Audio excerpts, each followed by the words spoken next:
భుందిగాడిగా సర్వమామ్యమ్య. బాలిక, వచ్చిన పని అయిపోయినట్టు ఫలాలను పెట్టి వెళ్ళిపోతున్నావే, మేమిచ్చే ఫలాల్ని అందుకోవా? నాకేం అక్కర్లేదు. బెట్టు చూపించే బాలికలంటే నాకు తెగ మోజు సుమి. What are you talking? I'm taking.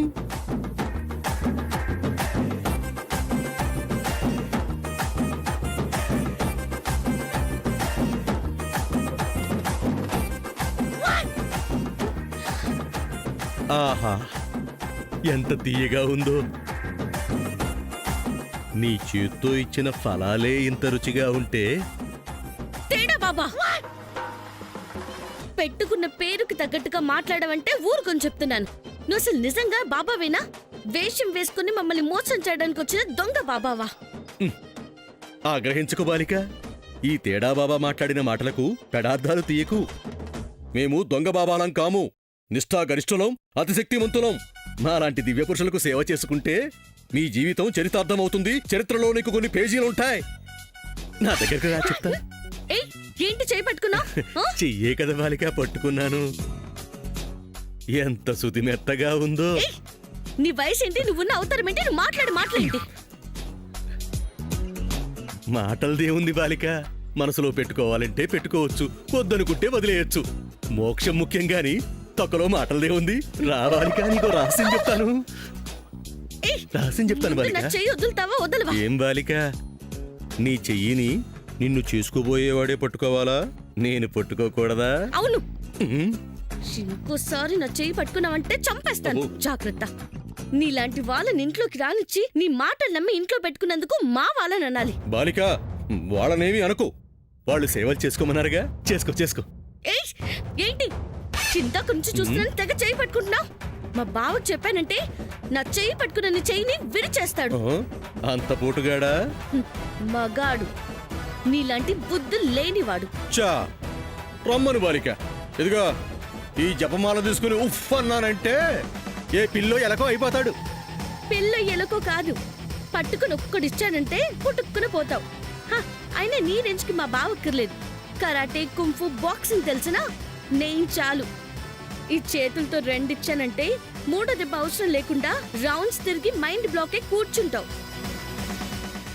నీకు నిజంగా కరాటే, కుంఫు, బాక్సింగ్ తెలుసా బాలిక? ఏంటి భయం వేస్తుందా? చూడాలనిపిస్తుంది బాలిక. నీ శక్తులు చూపించు, అవేమిటో మేము చూస్తాం. అయితే చూడు. అయ్యో, ఏమైంది బాలిక? నీ మృదువైన చేతికి గాయమైందా? ఇప్పుడు నీకవుతుంది. మళ్ళీ చేపట్టుకుంటావేంటి? వదలు వదలు.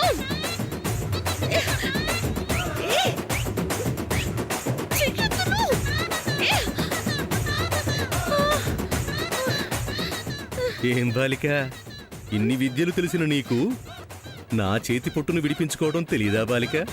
తెలుసు, చూడెలా విడిపించుకుంటాను.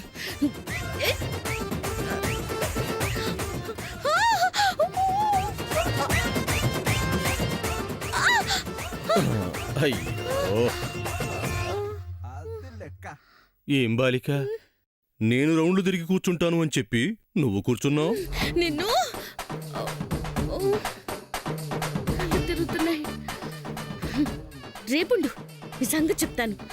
చెప్పు బాలిక, ఈ ఆట నాకు బహు సంతోషంగా ఉంది. ఇది ఆట కాదు, ఫైటింగ్. ఇద్దరూ కొట్టుకునేదాన్నే ఫైటింగ్ అంటారు బాలిక. ఇలా మురిపంగా చేసుకునేదాన్ని ఫైటింగ్ అనరు, సరసాలు అంటారు. రే దొంగ బాబా, టంగ్ స్లిప్ అయ్యావంటే నాలుగు పోస్తా. చా అనవసరంగా సూర్యగాని నీ మేడ తాళి కట్టమని చెప్పాను. మన చేతుల్లో పనేగా. ఇప్పుడు చెప్పింది రేపు మార్చేసి నిన్ను నాదాన్ని చేసుకుంటాను. కళ్ళు పీకేస్తాను. ఇలా కోపంగా మాట్లాడే బాలికలంటే నాకు బహు ఇష్టం బాలిక.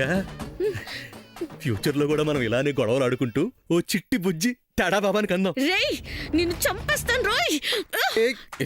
బాలిక, బాలిక, బాలిక, బాలిక ఆగు. బాలిక కూర్చున్నట్టు వాగుతావా? బాలిక, బాలిక. చంపేస్తాను. బాలిక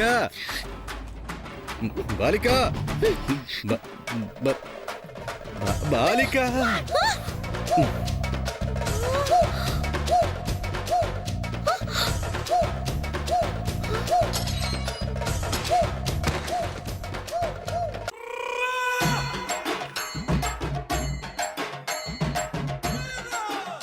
ఏం బాలిక అలా చూస్తున్నావు? బావా నువ్వా? గడ్డం ఉన్నప్పుడు ఎలాగూ గుర్తుపట్టలేదు. గడ్డం బికాక కూడా నువ్వు అంటావేంటే ముచ్చుమొహం? బావా తేడా బాబావి నువ్వా? నేను కనపడ్డా కూడా అన్నిసార్లు అడుగుతావేంటే? నేను నమ్మలేకపోతున్నాను. పోనీ తేడా బాబానే అనుకో. ఏదో ఒకటి తేడా పని చేసి వెళ్ళిపోతాను. చచా, నువ్వు అలాంటి పనులు చేయవు. వేరే ఆడవాళ్ళు అయితే చెయ్యను. నా పెళ్ళానికి నిన్నెందుకు చేయను? అబ్బా ఊరుకో బావా. ఊరుకోక నేను ఇప్పుడు ఏం చేశాను? అది సర్లే గాని బావా, నువ్వేదో ప్లాన్ వేసావని చెప్పావు కదా, అది ఇదేనా? ఇదే. అందరూ నువ్వు నిజంగా బాబావే అనుకుంటున్నారు. నమ్మించడానికే కదా శామ్ నేను ఇంత కష్టపడి యాక్ట్ చేసింది. ఎలా అయితేనేం సామాన్యతో నీకు జరగాల్సిన పెళ్లిని ఆపేశావు. నన్ను చేసుకోవడానికి ఒప్పించేశావు. అసలు దానివి నువ్వు ఇంకా ఒప్పుకోలేదుగా. ఇప్పుడు విషయం తెలిసింది కదా బావా, ఒప్పుకుంటున్నానని చెప్తాను. తేడా బాబా ఏం చేయమంటే అదే చేస్తానని చెప్తాను. మరి ఇంకెందుకు ఆలస్యం? ఇదే మాట బయట చెప్పే. ఆ సామాన్య ఇంకా టెన్షన్ పడిపోతుంది. చెప్తాను బావా, అది ఇప్పటి నుంచి ప్రశాంతంగా ఉండకూడదు. ఉండదు. ఎస్, పద బావా. ఏయ్, ఇదే మాట బయటనేవు. వేసిన ప్లాన్ రివర్స్ అయిపోతుంది. నేను బావని కాదు, తేడా బాబాని. యా తేడా బాబా. పద బాబా. నేను ఇలా వస్తే మరి కొంపలు మునుగుతాయి. పెట్టుకుని వస్తాను, ముందు పద. పెద్దత చిన్నత పద్మజన శ్రీనివాసనయ్య. తేడా బాబాగా నా మనవడు ఈ పాటికి ఇంట్లో సెటిల్ అయిపోయి ఉంటాడు. ఇక ఒక్కొక్కళ్ళకు ఉంటదనా స్వామి రంగా. చిన్నత, పద్మజన శ్రీనివాసనయ్య, చింతాతయ్య.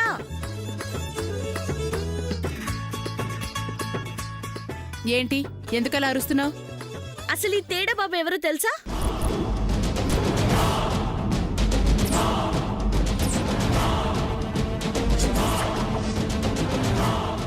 ఆయన ఏం చేశాడో తెలుసా? ఆయన గొప్పవాడా? దివ్య పురుషుడా? హిమాలయాల్లో తపస్సు చేశాడా? వచ్చింది హిమాలయాల నుంచా? కాదు.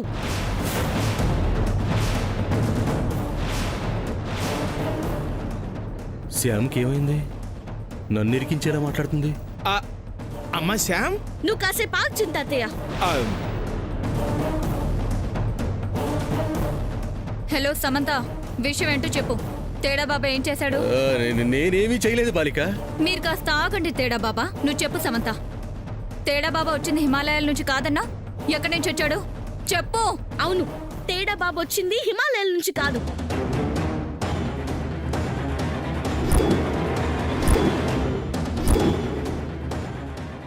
సాక్షాత్తు కైలాసం నుంచి వచ్చారు.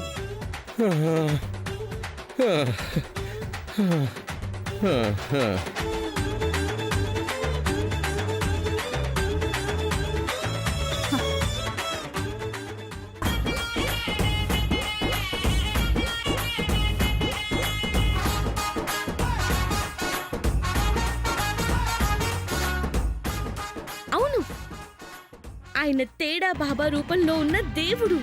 ఆయన మామూలు గొప్పవారు కాదు, గొప్ప వాళ్ళకే గొప్పవారు. ఆయన దివ్య పురుషుడు కాదు, సిద్ధ పురుషుడు, పుణ్య పురుషుడు, వాటన్నిటికన్నా ఎక్కువ పురుషుడు. ఓ, నువ్వు ఆయన స్కూల్లో చేరిపోయావా? చేరడానికి మనమెవరం? ఆయన అనుగ్రహం ఉంటేనే ఆయన పక్కకు వెళ్ళగలం. నువ్వు వెళ్ళగలిగావా చెప్పు? నా సంగతి ఎందుకులే, నీ సంగతి నువ్వు చూసుకో. సర్లే, పక్కకు పో. చిన్నత్త పెద్దత్త, ఇలాంటి వారిని అవమానించినందుకు మీరెలా బాధపడ్డారో నేను అలాగే బాధపడ్డాను. ఆయన మాట్లాడే మాటలు, ఆయన బోధించే బోధనలు వింటుంటే ఒళ్ళు పులకరించిపోతుంది. అవునమ్మా, నేను ఎంతగానో పులకరించిపోయాను. నాకు జ్ఞానోదయం అయింది. నాకైతే భవిష్యత్తే కనిపించింది. నాకు అయోమయంగానే ఉంది. నీకు పట్టిన దోషాలు అలా ఉన్నాయి మరి. నీ విషయం ఇప్పుడు ఎందుకులే. చింతాతయ్య, ఆ, అమ్మా నేను ఇక నుంచి ఆ మహాత్ముడికి శిశురాలను అయిపోదాం అనుకుంటున్నాను. అయిపోదాం అనుకోవడం ఏంటి, అయిపోయాను. ఏం తేడా బాబా, నేను మీ శిశురాలుగా ఉండడం మీకు ఇష్టమేనా? డుమ్డుమ్డిగాడిగా సర్వం ఆమ్యామ్య. నేనెప్పుడూ నా భక్తుల కోరికలను తీరుస్తాను బాలిక. నిన్ను నా శిష్యురాలిగా స్వీకరించడమే కాదు, నిన్ను నా గుండెల్లో పెట్టుకుంటాను. తేడా బాబా, శిష్యులు కదా బాబా గురువుల్ని గుండెల్లో పెట్టుకుంటారు. మీరు కొత్తగా ఈ మాతకు అన్ని డౌట్లే. అంటే మాత, నేను అందరిలాంటి గురువులు కాదు మాత. ఏ శిష్యులే గురువుల్ని గుండెల్లో పెట్టుకుని పూజించాలా? గురువులు శిష్యుల్ని గుండెల్లో పెట్టుకోకూడదా? ప్రేమించకూడదా?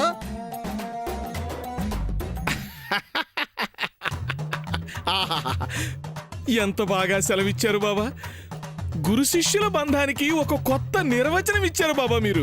జై తేడా బాబా, జై తేడా బాబా, జై తేడా బాబా, జై జై తేడా బాబా, జై తేడా బాబా. శాము, నువ్విప్పుడు తేడా బాబా గారి శిష్యురాలయ్యింది వారికి సేవ చేయడానికి మాత్రమేనా?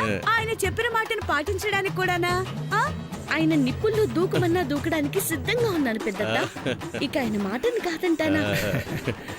చిన్నత్త, బాబుని పెళ్లి చేసుకోవడానికి నేను ఒప్పుకుంటాను. జై తేడా బాబా, జై జై తేడా బాబా, జై తేడా బాబా, జై జై జై తేడా బాబా. జై జై తేడా బాబా.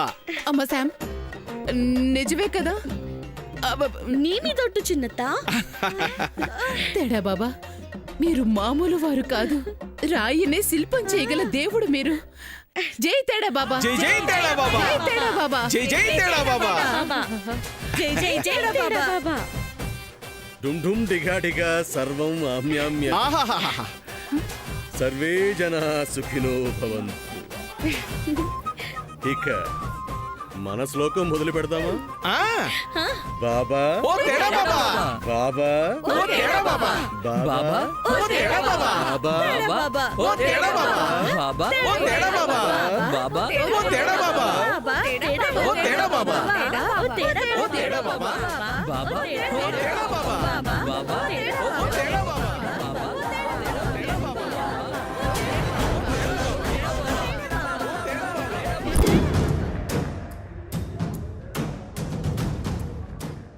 ఛ! ఎంతో కష్టపడి ప్లాన్ చేస్తే ఒక్కసారిగా తలకిందులైపోయింది. అసలు నాకు దోషాలు ఉండడం ఏంటి? సూర్య ముందుగా సమంతని పెళ్లి చేసుకోవడం ఏంటి? ఎక్కడో ఏదో తేడా కొడుతుంది. అసలు వచ్చిన ఈ తేడా బాబాయ్ ఎవరు? నేను ఫోన్ చేయకుండా స్వామీజీతో మాట్లాడినట్టు మాట్లాడుతుంటే సూర్య ఫోన్ లాక్కొని ఓవర్ యాక్ట్ చేశాడు. తేడా బాబాయ్ ఏమో స్వామీజీ శిష్యుడని వచ్చాడు. అసలు స్వామీజీ ఎవరు? మా డాడీయే కదా. అసలు మరి వచ్చింది ఎవరు? అబ్బా, అంత కన్ఫ్యూజింగ్ గా ఉంది. అర్జెంట్ గా డాడీకి కాల్ చేయాలి.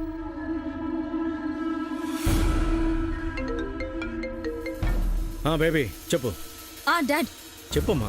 ఇక్కడ నన్ను కన్ఫ్యూజ్ చేసే ఎపిసోడ్ జరుగుతుంది డాడ్. కన్ఫ్యూజ్ చేసే ఎపిసోడా?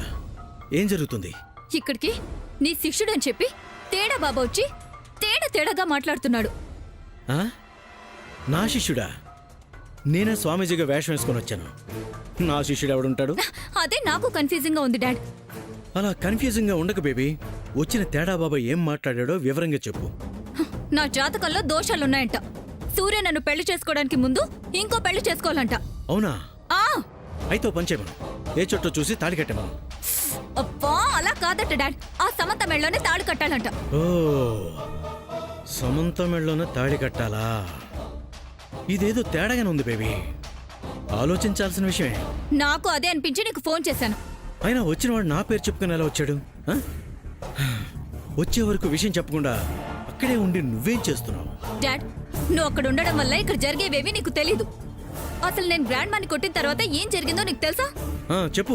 అప్పుడు ఏమైందంటే,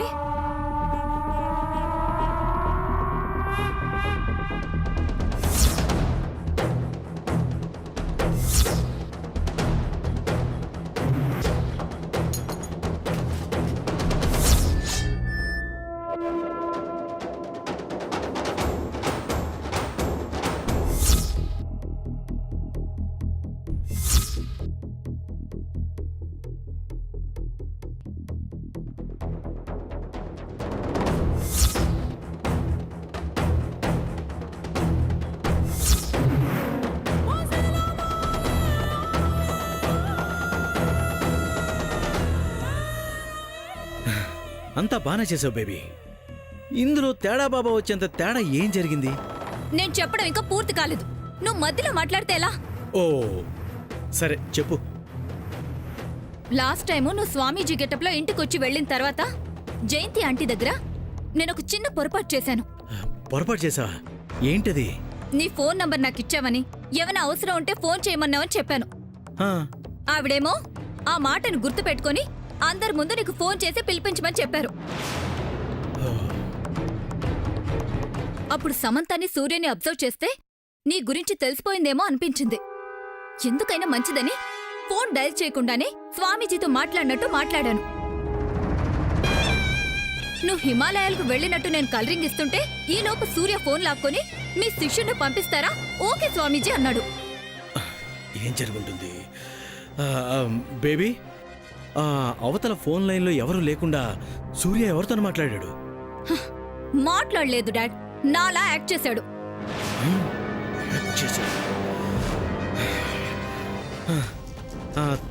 తర్వాత తేడా బాబా వచ్చాడు అంతే కదా? Exactly dad. పెద్ద కటౌట్ వేసుకొని వచ్చేశాడు. మాయ మాటలు చెప్పి ముందు నమ్మని వాళ్ళని కూడా పక్కకు తీసుకెళ్లి నమ్మించేశాడు. పక్కకి తీసుకెళ్ళి నమ్మించేశాడా? Yes dad. సమంత కూడా ముందు పెళ్లికి ఒప్పుకోలేదు. దాన్ని కూడా గదిలోకి తీసుకెళ్లాడు. ఏం మాట్లాడాడో ఏమో, బయటికి రాగానే ఓకే చెప్పింది. బేబీ, ఇదంతా ప్రీ ప్లాన్డ్ గానే చేస్తున్నారు. వచ్చిన తేడా బాబాని సూర్య వాళ్లే తెచ్చుంటారు. నాకు అదే అనుమానంగా ఉంది డాడ్. వాళ్ళకి నేనే స్వామీజీగా ఇంటికి వచ్చానన్న అనుమానం వాళ్ళకి వచ్చుండదు బేబీ. లేదంటే నా శిష్యుడని చెప్పుకొని రాడు కదా. అది కరెక్టే కానీ డాడ్, అందరూ ఒప్పేసుకున్న తర్వాత అసలు ఈ పెళ్లిని ఆపేదెలా? ఆపాలంటే వచ్చిన తేడా బాబా ఎవరో కనిపెట్టి ఓ సూర్య బ్యాచ్ను వాచ్ చేయి. Okay dad. ఆ డాడీ, చెప్పడం మర్చిపోయాను. తేడా బాబా ఎంట్రీ అయిన దగ్గర నుంచి సూర్య కనిపించలేదు. Okay okay baby. ఏంటి డాడ్? నేను వేషం వేసినట్టు సూర్య కూడా వేషం వేసాడేమో? హ, లేదు డాడ్. వచ్చినవాడు చాలా ఓవర్ చేస్తున్నాడు. సూర్య బిహేవియర్ అలా ఉండదు కదా. ఓకే ఓకే, మరి సూర్య ఏమైనట్టు? అది ముందు కన్ఫర్మ్ అయిందంటే ఇద్దరు ఒకటా వేరే అన్నది తెలుస్తుంది. ముందు అది తెలుసుకో, తర్వాత ఏం చేయాలో నేను చెప్తాను. ఓకే డాడ్, తెలుసుకుంటాను. సూర్య,